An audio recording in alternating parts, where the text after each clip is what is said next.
ചില ഉമ്മമാരൊക്കെ പരാതി പറയലുണ്ടല്ലോ, ഞാൻ ഒരുപാട് മജ്‌ലിസ് നൂറിൽ പങ്കെടുക്കുന്നവളാ, ഞാൻ സ്വലാത്ത് മജ്‌ലിസിൽ പങ്കെടുക്കുന്നവളാ, ഞാൻ തഹജ്ജുദ് നിസ്കരിക്കുന്നവളാ, ഞാൻ ഒരുപാട് ദുആ ചെയ്യുന്നവളാ, എന്നിട്ടും എന്തേ എന്റെ മുട്ടുവേദന മാറാത്തതോ, എന്നിട്ടും എന്തേ എന്റെ നടുവേദന മാറാത്തതോ, എന്നിട്ടും എന്തേ എന്റെ പ്രയാസങ്ങളിൽ നിന്ന് കരകയറാൻ സാധ്യമാവാത്തതോ? വിഷമം പറയാറുണ്ട്, പരാതി പറയാറുണ്ടോ? പരാതി പറയല്ല ഉമ്മ, നമ്മുടെ ദുആ അല്ലാഹു സ്വീകരിക്കുന്നുണ്ടോ? ആ ദുആ മൂന്ന് വിധത്തിലാണ് റബ്ബ് സ്വീകരിക്കുന്നത്.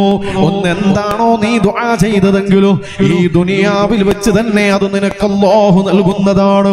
ആരോഗ്യം ചോദിക്കുമ്പോൾ ആരോഗ്യം തരികയാണ്, ജോലി ചോദിക്കുമ്പോൾ ജോലി തരികയാണ്, വീട് ചോദിക്കുമ്പോൾ വീട് തരികയാണ്, മക്കളെ ചോദിക്കുമ്പോൾ മക്കളെ തരികയാണ്.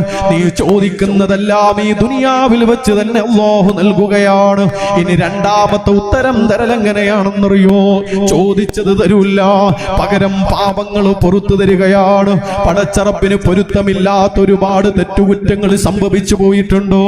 കാണാൻ പാടില്ലാത്തത് കണ്ടുപോയിട്ടുണ്ടോ?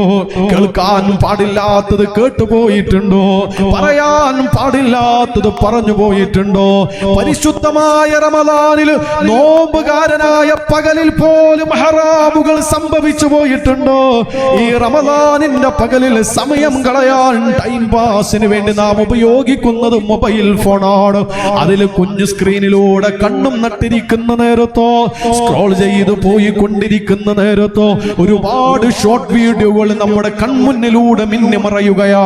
കാണാൻ പാടില്ലാത്ത പല കാഴ്ചകളും വന്നു പോയി കൊണ്ടിരിക്കുകയാണ്. നോമ്പുകാരനായിരുന്നിട്ട് പോലും കണ്ണുകൊണ്ട് ഹറാമ് കണ്ടുകൊണ്ടിരിക്കുന്ന പരിതാപകരമായ അവസ്ഥാവിശേഷമുണ്ടോ?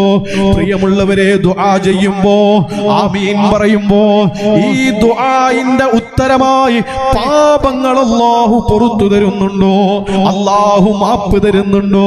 ഇത് പ്രഭാഷണത്തിന് മോടി കൂട്ടാൻ വേണ്ടി പറയുന്ന വാചക കസറുത്തുകളല്ല. ഇത് പറഞ്ഞു തന്നത് ആരാണ്? കളവ് പറയാത്ത, പൊളിവാക്കു പറയാത്ത, പുലഭ്യം പറയാത്ത ലോകത്തിന്റെ മുത്ത്, മുസ്ലിമീങ്ങളുടെ സ്വത്ത് മുഹമ്മദ് മുസ്തഫ സ്വല്ലല്ലാഹു അലൈഹി വസല്ലം തങ്ങളാ പറഞ്ഞു തന്നതോ? ചോദിച്ചത് റബ്ബ് തരുമെന്നോ, അതല്ലെങ്കിൽ പാപങ്ങൾ പുറത്തു തരുമെന്നോ, അതുമല്ലെങ്കിലോ നീ ദുആ ചെയ്തതിന്റെ ഉത്തരം ദുനിയാവിൽ നിന്ന് നിനക്ക് ലഭ്യമായിട്ടില്ല എങ്കിലോ അത് നാളെ പരലോകത്തേക്ക് മാറ്റിവെക്കുന്നു. ഇത് ആലോചിക്കുമ്പോൾ നമ്മൾ ചിന്തിക്കുന്നത് ഇങ്ങനെയാ.